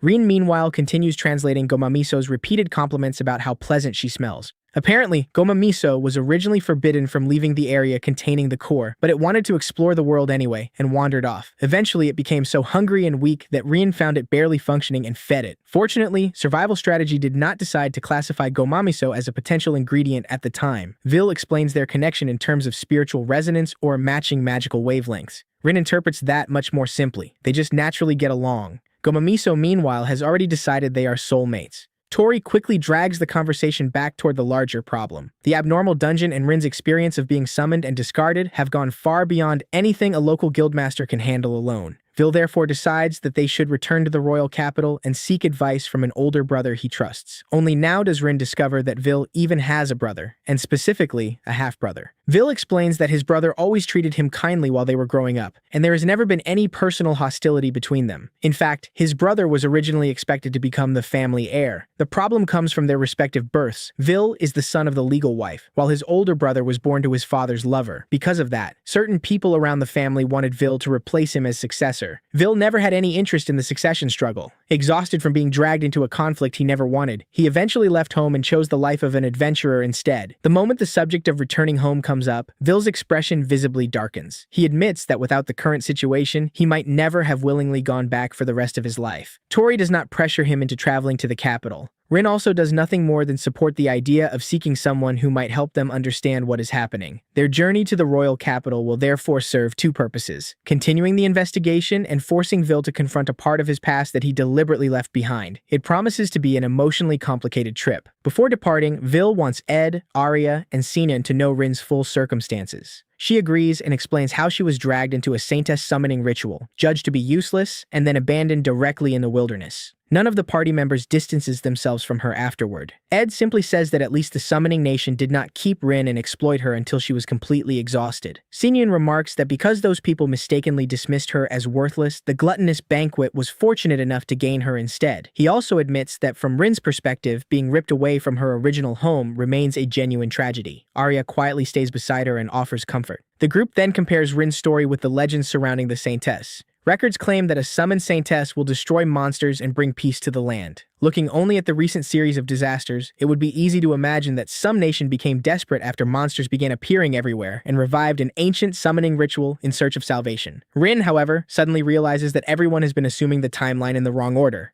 The Saintess summoning happened first. The series of abnormalities around Elrage only began afterward. Vil checks the timeline and confirms that Rin is correct. This does not prove that the two events have a causal relationship, but it does eliminate the theory that the chaos came first and the summoning was performed afterward as a desperate response. The situation is beginning to resemble a deliberately hidden conspiracy far more than a group of frightened people simply begging for someone to save them. Just as the atmosphere in the room becomes tense, Gomamiso suddenly raises its head and announces that it is hungry. Rin tells the little creature to read the room. Gomamiso interprets that literally and replies that air is only something you breathe in and out. One sentence is enough to throw the entire investigative mood straight out the window. Even Seonyeon has to admit that the mystery needs solving, but his stomach is starting to protest as well, so perhaps Rin should make something new first. Rin summons Mochan and invites Tori and Sheila to join a thank you meal. After personally seeing a vehicle capable of traveling at high speed while still providing a fully equipped living space inside, Tori finally understands why Rin cannot casually reveal this ability. Rin immediately returns to the field where she is most comfortable and begins grilling fragrant oak ribs over charcoal. The star of the meal is still the storm eel meat they just obtained. Rin prepares it in kabayaki style, brushing it with a sweet and savory sauce before placing it over steaming white rice. The eel glistens beneath the glaze so beautifully that everyone immediately understands why survival strategy felt the need to emphasize how delicious it was. Tori and Sheila eat with complete satisfaction. Gomamiso is already working through its own serving when Rin asks whether it wants more. For a creature that once abandoned its position as dungeon boss to explore the world and nearly starved to death, there is only one possible answer. Tori enjoys the food so much that he starts talking about alcohol. Sheila initially tries to stop him because the guildmaster still has work to do, but eventually even she is swept up in the atmosphere of the meal. By late afternoon, everyone is discussing specialties from the royal capital and mountain ingredients from Sir Blanc. It takes only a few descriptions before Rin's eyes begin shining at the thought of entirely new ingredients. Even so, the celebration cannot erase the two things still troubling Rin: the mystery surrounding the Saintess summoning, and the fact that Vil is about to face his family again after being away for so long. Gomamiso is the first to notice her becoming quiet. Vil tells Rin not to overthink everything. Ed and Arya remind her that today is supposed to be a celebration.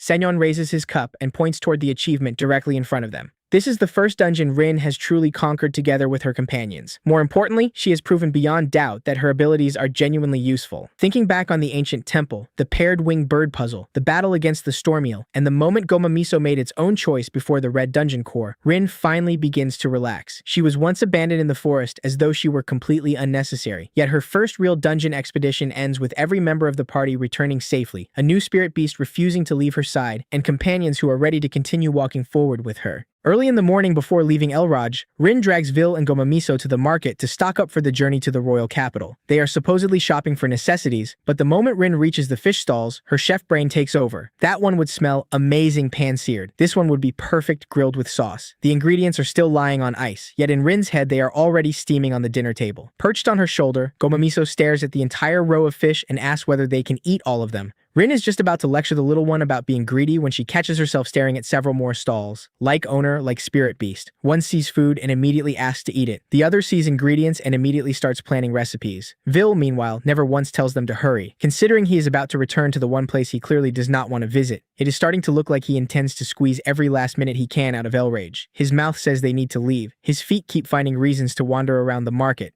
Rin cheerfully tells Vil that if he learned a few simple recipes, even looking at ingredients would become more interesting, and she would happily teach him from the beginning. Vil reacts to the idea of holding a kitchen knife with more caution than he usually shows toward monsters. He immediately decides that everyone should simply stick to their area of expertise. Rin handles the food, while he fights and protects the party. It is perfectly reasonable logic. Still, judging by how hard this man is dodging kitchen duty, if he ever gets married, he is probably volunteering for dishwashing for the rest of his life. After walking a little farther, Rin finally asks him directly whether he really hates the idea of returning to the royal capital. Vil does not deny it. The place is tied to his family and to countless problems he deliberately left behind, so pretending he is happy to go back would be an obvious lie. Unfortunately, the Saintess summoning has become far too serious to treat like an ordinary adventure. If someone in the capital can help them investigate it properly, then Vil knows he has to return. Knowing you have to go and actually wanting to go are two very different things though. So while he looks perfectly relaxed on the outside, this morning Vil is putting suspiciously sincere effort into visiting absolutely anything that might delay the departure by another few minutes. He may be professionally procrastinating, but at least he is not running away from his responsibilities. While they are talking, the two run into Rent again, the young boy from Lucky Four-Leaf Clover. The moment he sees Rin, he runs over to greet her and reports that the box of pastries she previously sent to the church was completely annihilated by the children, right down to the final crumb. The moment Gomamiso hears the word pastry, the little creature's ears immediately perk up. Gomamiso may forget that it was once a dungeon boss, but any new vocabulary related to food gets installed instantly. Rent explains that the church will soon hold a charity fair. The children normally make a kind of dango using mochi flour grown in the garden and sell it to raise money. The ingredients are cheap and the recipe is easy, but the current version is not especially attractive to customers. More importantly, producing it in large quantities is a serious hassle.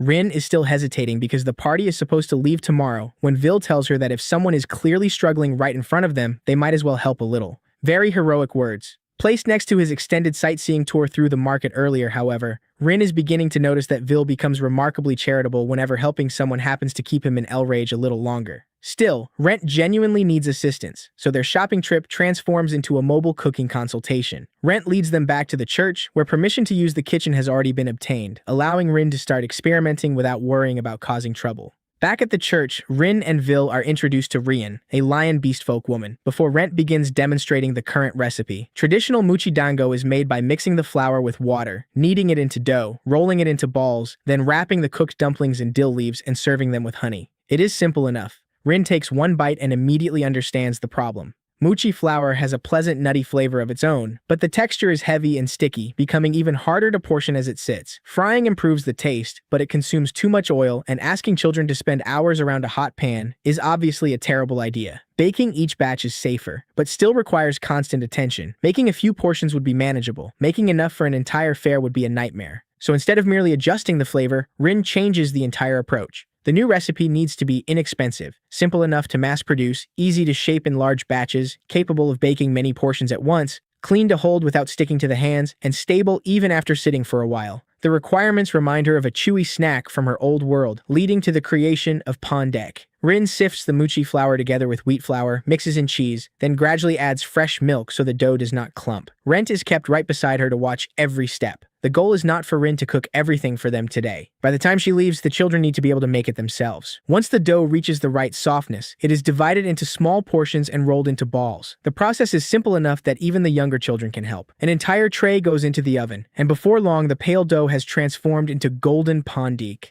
The outside is lightly firm while the center remains soft and chewy, with the nutty taste of mochi blending into the rich aroma of cheese. The old recipe has not merely received an upgrade, it has practically been given a complete makeover. Rent bites into one, and his eyes immediately light up. Unfortunately, everyone ignores Rin's warning to let them cool first, so the kitchen quickly fills with people eating while desperately blowing on each bite. But with that smell of melted cheese in the air, self-control never really stood a chance. Even while complaining that the bread is hot, nobody stops eating. The aroma eventually attracts the rest of the church children, who crowd around the kitchen entrance. Rin has to remind them not to push. Rent immediately carries out a tray and begins dividing the pondik among them, while every child watches their portion like it is treasure. A church priest returns shortly afterward and is understandably surprised to find members of the gluttonous banquet occupying the kitchen. Once Rent explains what happened and lets him taste the pondik, the priest becomes even more impressed that such a familiar flour could produce something completely new. Rin openly explains the entire recipe without hiding a single step. That is simply how she operates. If she can help someone, she does it properly, especially when the end result involves more people getting full stomachs. The church, however, has no intention of accepting her help and pretending nothing happened. The priest brings out a small box containing a blue piece of jewelry blessed by Lucia, the goddess of water. Rin takes one look and immediately feels that this is far too much payment for teaching a pastry recipe, so she tries to refuse. The priest insists that it is not an absurdly precious artifact and that the sentiment matters more. Vil, being slightly more practical, points out that Rin has almost no personal protective equipment. Mo-chan is powerful, but she cannot always reach it in time during an emergency. A protective item worn directly on her body is obviously useful. And so Rin, who came here intending to help for free, somehow walks away with a fairly premium piece of equipment. Apparently good karma really does come with loot drops. Rin finally accepts the gift with sincere gratitude, though she still cannot quite believe she came to help with a charity fair and somehow left carrying an item blessed by the church. For the children happily eating pondik, however, the most valuable thing Rin leaves behind is probably the recipe itself. From now on, they can make the pastries themselves, sell them at future fairs, and turn ingredients they already have into fundraising money without needing an otherworldly chef to randomly appear and rescue the kitchen. Only after leaving the church do Rin and Vil realize that neither of them has eaten anything since morning. Gomamiso's stomach has apparently been filing complaints for quite some time already. Vil takes them to a well-known local fish restaurant, and the moment Rin sits down, the food steals her complete attention. There is glossy, fresh sashimi, perfectly seared fish with firm yet tender flesh, and kibaranaga that turns out to be much fattier and sweeter than she expected. The more she eats, the more her chef instincts begin analyzing everything. This one would be fantastic grilled. That one would work with a rich, slightly sour sauce. Most people go to restaurants to eat. Rin goes to restaurants and leaves with half a new menu stored inside her head. Gomamiso takes a much simpler approach. The moment its personal serving arrives, the food disappears at an impressive speed. After finishing, the little creature lies belly up on the chair like it has successfully completed the most important mission of its life. Since the fish is so good, Rin asks the restaurant owner whether he also sells fresh fish to take away. Naturally, the owner is delighted that the customers enjoyed the meal enough to stock up. Before long, Vil is walking behind Rin carrying several boxes of fish, with Gomamiso sleeping peacefully on top like a free bonus item. Rin feels slightly guilty for buying so much. Vil does not complain. All that fish is eventually going to reappear as meals for the entire party anyway. Investing in Rin's ingredient storage has an almost guaranteed return. On the way back, they run into Ed and Arya, who are also searching for somewhere to eat breakfast. The two admit that before meeting Rin, sitting on the ground somewhere and eating whatever they had was perfectly normal. But ever since Mo-chan introduced them to actual chairs, a kitchen, and a comfortable place to rest, going back to eating like roadside wanderers suddenly feels strangely incomplete. Once you upgrade your quality of life, there really is no going back. Rin laughs and reminds them that Mo-chan is the entire party's shared base, so everyone should use it freely. Staying rested and healthy for the next mission matters far more than pretending to be tough. Rin then notices a new flower-shaped hairpin in Arya's hair. Her defenses are down for barely a second before Ed serves the entire group a fresh helping of romantic sweetness. He admits that he saw the hairpin at the market, thought it would suit his beloved wife, and bought it for her. Arya insists that she already told him he did not need to, though the blush on her face makes her position somewhat less convincing. The romantic moment barely has time to cool before Ed shifts to something much more serious. According to the merchant who sold him the hairpin, when the man passed through this area about a month ago, there were no unusual monsters at all. This time, however, sightings have begun appearing. That detail matters enormously because it reinforces the timeline the party has been questioning. If a kingdom had first suffered a catastrophic monster outbreak and only then desperately dug up an ancient Saintess summoning ritual to seek salvation, the disorder should have existed before the summoning. Everything they have learned so far points in the opposite direction. Even so, Vil refuses to let everyone jump from suspicion to certainty. The timeline proves that their old explanation has serious problems, but it does not prove that the Saintess summoning itself caused the abnormal monsters. If they want to know whether the two events are actually connected, they still need more information from the royal capital. Senyon arrives at exactly the right moment carrying an enormous pile of food. Ed asks whether he has also started feeling like something is missing whenever he eats outside. Of course he has. Once you get used to Mochan, apparently going back to rough camping feels like leaving a resort and voluntarily returning to a mud puddle. Just as everyone begins gathering their supplies, Guildmaster Tori personally comes looking for them. The moment Vil sees his expression, he already knows another job is coming. Sure enough, Tori pulls the party inside and asks them to handle an additional request on the way to the royal capital. Their route will pass reasonably close to Merloa, and he wants the gluttonous banquet to stop by the Adventurers Guild there and deliver a set of documents. Tori does not explain what the documents contain, and the party does not invent theories where none are needed. Their job is simply to deliver the package directly. Vil listens to the request and begins to feel like he has been demoted from adventurer party leader to premium delivery driver. Tori, however, has chosen them for perfectly practical reasons. Mochan travels quickly, while Rin's logistics and navigation are far more reliable than ordinary courier methods. If an entire mobile base is already passing near Merloa, not using it would almost be wasteful. Rin checks the route and confirms that the detour will not take them very far off course. She only warns that they still need to manage their time carefully so they do not reach the royal capital late. Investigating the Saintess summoning remains their main objective. Vil nods seriously on the outside. Internally, he probably does not hate the fact that his return home has just gained another stop along the way. While their leader negotiates, everyone else starts working through the food they bought. Rin brings out some pondeg for Ed, Arya, and Sinan to try. All three are surprised that the soft, fragrant pastries are made from the same familiar mochi flour they already know. Rin casually says she will teach them the recipe if they like it, since the method is simple enough for the church children to handle on their own. Arya immediately hugs her in gratitude. Ed and Senyon have to admit that ever since Rin joined the party, the gluttonous banquet's food standards have risen to a level that may be impossible to reverse. Vil finally finishes negotiating. The moment Rin hears that Merloa is famous for steamed dishes and hot springs, her eyes light up. In her head, she is already soaking in an outdoor bath beneath the night sky while every bit of stress surrounding the Saintess mystery disappears into imaginary steam. Vil reminds everyone that this is still a work trip with an actual mission. Then he looks over and sees Ed, Arya, and Sinan already discussing which local specialties they should eat at the next stop. At that point, he understands that resisting the core philosophy of the gluttonous banquet is hopeless. Officially, they are traveling for work. Unofficially, the food itinerary has already started planning itself. Not long after leaving El Rage, Mochan is already carrying the entire gluttonous banquet toward Merloa. While checking the map, Arya notices Lake Lael ahead and suggests stopping to gather a few ingredients for dinner. The name probably hits Vil right in the memories, because this is exactly where he first met Rin. Naturally, everyone immediately wants the story. They expect some classic hero saves the beauty encounter. Instead, it turns out Vil was the one who got caught on Rin's fishing hook and literally reeled in like fate had decided to make the introduction itself.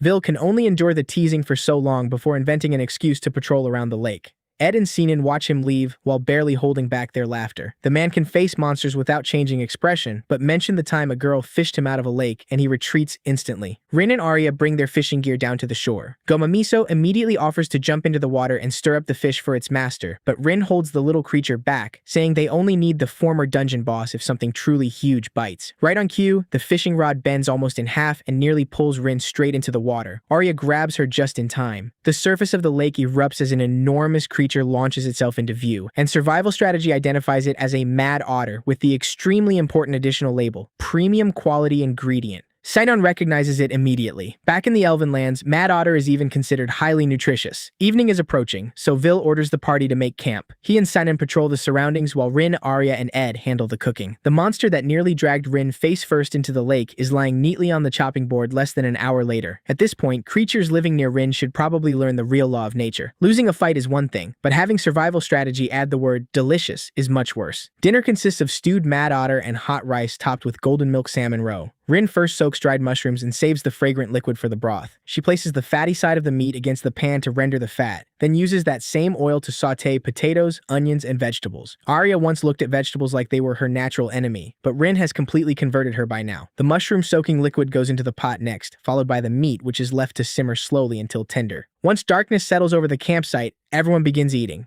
Sinan takes one bite and immediately pauses. The meat is normally known for having a strong smell, yet almost all of that has disappeared, leaving only the good parts behind. The fat is so soft it nearly melts in the mouth, while the meat remains firm without becoming tough. The stew brings out just enough sweetness from the vegetables and mushrooms to balance everything. Rin changed nothing more than the preparation method and somehow transformed a difficult ingredient into the most popular dish on the table. Everyone starts competing for second servings. Then the rice topped with golden milk salmon roe arrives. Each egg is rich, lightly salty, and almost completely free of fishiness, bursting softly between the teeth and making the sweetness of the hot rice even more noticeable. The otherworldly party members take one bite after another with their eyes practically lighting up. The following morning, Sinyan asks to sit in the passenger seat, and Arya happily gives it up. Rin drives for a while before realizing that having two quiet people sitting beside each other creates an atmosphere so sweet it could probably raise blood sugar by proximity alone. To break the silence, she asks what elves normally eat. Sinyan explains that his homeland makes use of wild vegetables, hunted game, and even monsters. Ingredients are plentiful. Cooking them properly is the real problem. Before Rin joined the party, long expeditions were miserable enough that Ed and Arya sometimes preferred accepting jobs that could be completed in a single day. Not because they were afraid of monsters, but because they were afraid of whatever disaster their own dinner might become. When everyone agrees that Rin has become an indispensable member of the party, she smiles, thanks them, and promises to keep doing her best to make plenty of delicious meals. Watching that moment, Sen'yun practically decides that she must be a priceless gift sent by the gods. Apparently discovering the culinary light of his life is enough to make him so excited that he stops paying attention for a second and nearly steers the vehicle over. Merloa finally appears at the foot of a massive mountain.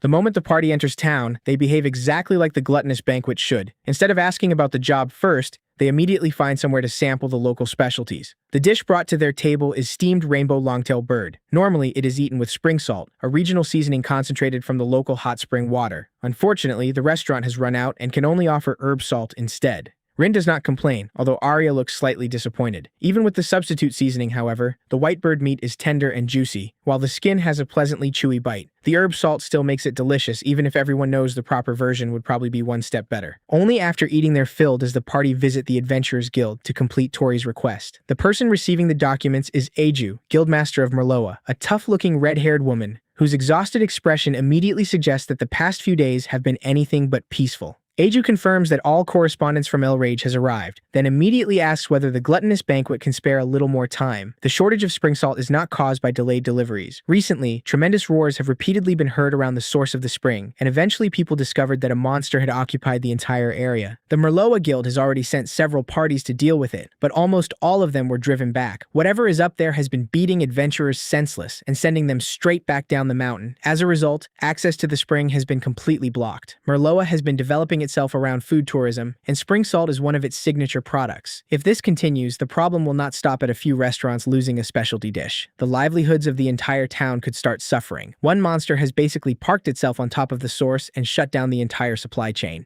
Eiju wants the gluttonous banquet to accept the extermination request. Vil does not immediately agree and instead asks for time to discuss it with the party. His approach has not changed. Friendship and teamwork are not things you gamble with simply because someone asks for help. Sinyan agrees that if even one person believes the danger is too great, they should refuse. Arya and Ed, meanwhile, hear the words spring salt and immediately start imagining the proper version of steamed rainbow longtail bird. Vil has to drag both of them back to reality. Multiple adventurer parties have already been defeated up there. This is not a mountain hike to collect seasoning. Rin knows they still need to reach the royal capital, but the situation in Merloa has appeared while the strange incidents around Elrage are still unresolved. Vil points out that the recent monster abnormalities all began appearing after the Saintess summoning ritual, and now another unusual creature has taken over an important area here. There is still no evidence that the two events are connected, but investigating this case may at least provide another piece of information. After presenting all those perfectly reasonable arguments, Vil clears his throat and quietly admits that arriving at the royal capital a little later would also benefit him personally. Very convenient. In the end, everyone agrees to accept the request. Eiju provides all the information the guild currently possesses and repeatedly warns them that if the situation exceeds their ability, they must retreat immediately. Their lives matter more than completing the mission. Even if they fail to defeat the monster but return with useful new information, the guild will still pay them. Reaching the spring normally requires around 5 hours on foot. Rin studies the map and estimates that if they can find a route wide enough for Mochan, they should be able to cut the trip down to roughly 1 hour. Inside the vehicle, Vil reads through reports from the adventurers who previously encountered the target, and the more he reads, the stranger the situation becomes. One person describes the monster one way, another insists it looked completely different, and even members of the same party sometimes give descriptions that do not match at all. The only detail everyone agrees on is that the creature was powerful enough to drive them down the mountain. Saintess suggests that there may be some mechanism affecting perception and distorting what people believe they are seeing. The higher they travel, the more the mountain fills with hot air and the smell of minerals. Senon takes the opportunity to tell them an old Merloa legend. Long ago, a dragon associated with fire, wind, and the land itself supposedly lived on this mountain. A young woman from the village ventured deep into the mountains and received the dragon's blessing and protection. From then on, the summit region gradually came to be regarded as sacred ground, the place where the divine dragon and that maiden once met. Rin compares it to having a monster occupy a temple back in her own world. If the people of Merloa truly consider the spring source holy ground, then the monster is not merely blocking their salt supply, it is sitting directly on top of part of the town's faith. Mochan is moving smoothly when one of the wheels suddenly rolls over something soft. Rin immediately worries about damage to the tire, because the reports mentioned volcanic slimes in this area. The party stops to inspect things only for Arya to sense a large creature approaching. A giant warm water lizard crawls into view, nearly as large as the front of Mochan. Survival strategy continues doing its job perfectly. Rin takes one look and immediately receives the words edible and delicious. The 4 combat members make short work of the monster before it can accomplish much of anything, transforming another enemy into ingredients. Rin decides that the meat would be best steamed, but unfortunately Mochan does not carry a steamer large enough for it. Seinen points towards several vents releasing hot steam from the mountainside. The moment Rin hears that they can cook with geothermal heat, her camping instincts ignite. The party places meat, potatoes, carrots, corn, and vegetables into baskets, then uses the mountain's natural steam to cook everything. Gomamiso is so fascinated that it lies down right beside the vents. Rin warns that staying there too long might turn the former dungeon boss into another menu item. Gomamiso acts completely confident that a little heat could never possibly bother it. While they wait, the mention of steamed food reminds Arya of the tartar sauce Rin once made for cockatrice, which the entire party became obsessed with. 3 people immediately start chanting about how unbeatable Rin's tartar sauce is. This time, however, Rin wants to change things up. She mixes a lightly spicy mayonnaise sauce with fragrant seasonings and also prepares a sweet and sour dipping sauce so everyone can choose whichever they prefer. One taste is enough to send the party back into the familiar cycle. The more food Rin cooks for them, the harder it becomes to imagine returning to their old lifestyle. Arya practically clings to Rin while praising her non-stop. Ed watches his wife lose the last of her reason to a bowl of sauce and finally complains, "Stop seducing my wife." Rin immediately plays the villain and declares that she is merely demonstrating how fragile human reason becomes in front of delicious food. Arya offers no argument because her hands are still busy dipping another piece. Once the food has finished steaming, Rin instinctively opens the door and starts to go retrieve the baskets herself. Vil immediately calls her back and reminds her that they are still inside monster territory. She absolutely cannot wander off alone.